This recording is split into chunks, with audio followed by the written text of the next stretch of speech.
Muna cikin shekara ta 2025 da yawa mutane suna tambaya ta yaya mutane suke samun kudade ta hanyar internet.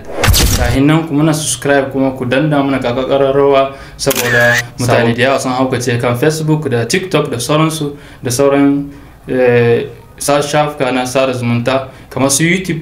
Mutane suna ganin suna samun kudi amma ba san ba ta ina za su fara. Kuma akwai hanyoyi da yawa wanda banda su ma yanda take biya internet yanda take biyan ma'aikatanta masu channel creator wanda suke yin content ta biya su da dala fa take biya YouTube. Misali mun doka manya wanda suke da mabiya, misali kamar Abu Fala yana da mabiya miliyan 44 amma ya huce, kamar su Mahir Zain su miliyoyin mabiya gare su masu kallon su. To wannan idan YouTube ta tashi karshen wata za ta biya su da kudade masu yawa wanda tunaninka baya kaiwa, da miliyoyin da kudade masu yawa da dala take biyan su. Misali idan kana so ka shiga cikin wannan tsari na yanda YouTube za ta biya ka, ya kamata ka bude account, ka bude channel na YouTube, sannan za ka gani wani yana da gidan gado ba zai sai da wannan gidan ba ya sa ya yi investment cikin wasu harkoki da zai kawo musu kudi, ko kuma wasu kasuwanci da zai online ya kawo musu kudi, ko kuma wasu abubuwa da dama wanda za ka yi da su, za ka iya sai da wannan gidan. Wani sai ka ce baya sai da gidanmu na gado ne, sai ka gani kingin ya rike. Gaskiya wannan tunanin ba tunani ne mai kyau ba. So ko kuma aikin gwamnati, mutum ya rike aikin gwamnati shi kadai ba yin kudi da aikin gwamnati, dole sai ka kama bangarori da dama ka samu ka ringa yin sana'o'i. Muna cikin wannan shekaru na 2025 dole ka hada da wasu ayyuka da dama don ka samu harkokinka na rayuwa su ta yi daidai. Sannan za mu shiga tsundum a kan bayanin yadda ake samun kudi online. Su ma dai abun ya faɗa da dama, kamar misali akwai yadda ake yin bidiyo ka bisa YouTube, amma za mu zayyano su kuje wanne da wanne ne. Akwai wanda muka bayani a kwanakin baya na affiliate marketing, akwai affiliate marketing kuma akwai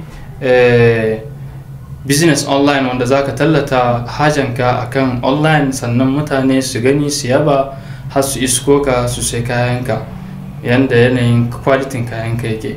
Sannan akwai wanda su creator content wanda suke bidiyo ka a YouTube, sannan su dora misali yadda kake koyar da mutane wayansu abubuwa, kamar wayansu abubuwa na ilmantarwa na zamani.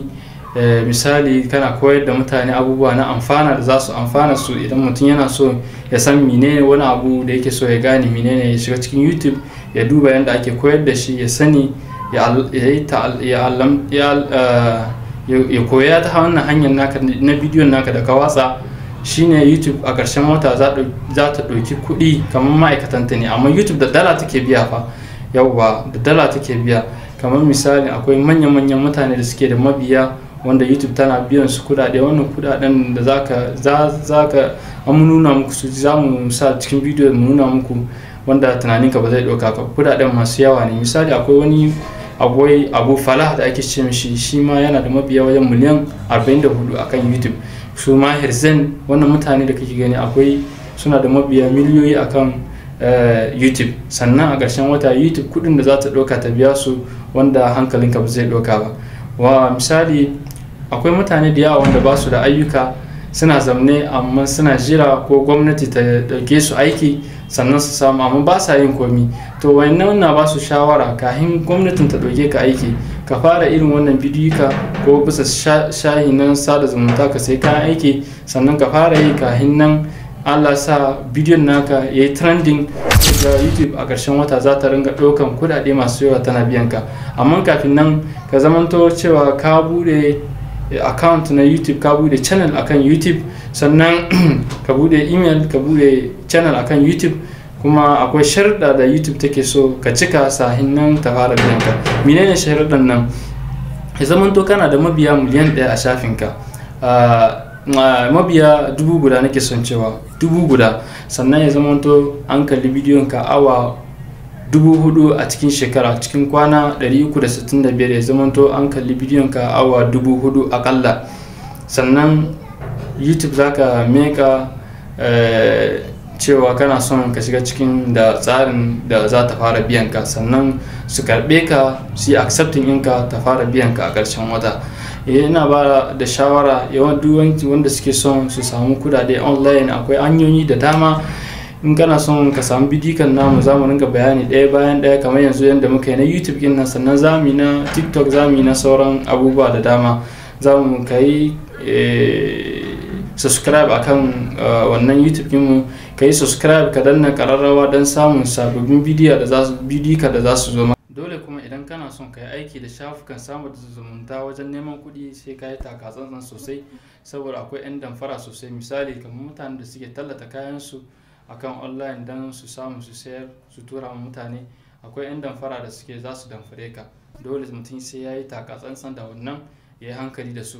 Sannan kuma akwai hanyoyin da mutane suke amfani da shi wajen cryptocurrency don su sauka kuɗinsu, aka yi jujjuya su samu riba akan wanga. Ba ina nihin ba zan ce dole mutum kai abun nan ba, amma dole ya hankali. su ma suna da za ka yi asara nan da nan ba tare da ka ankara ba, saboda suna da hanyoyi da dama. Akwai wanda za su yi investment su sa kudinsu kuma su yi asara da dama, musamman a kwanakin nan masu cryptocurrency dole kudadensu sun faɗi sosai akan saboda yanayin canjin da yake faduwa. Daman su harkan dala ne, idan ta faɗi kai asara, idan kuma ta tashi na san kai ma za ka ci riba. To dole idan za ka sa kudadenka a cikin irin wannan kai takatsantsan, ka san inda za ka sa kudadenka a ciki. Sannan za mu yi bayani na gaba akan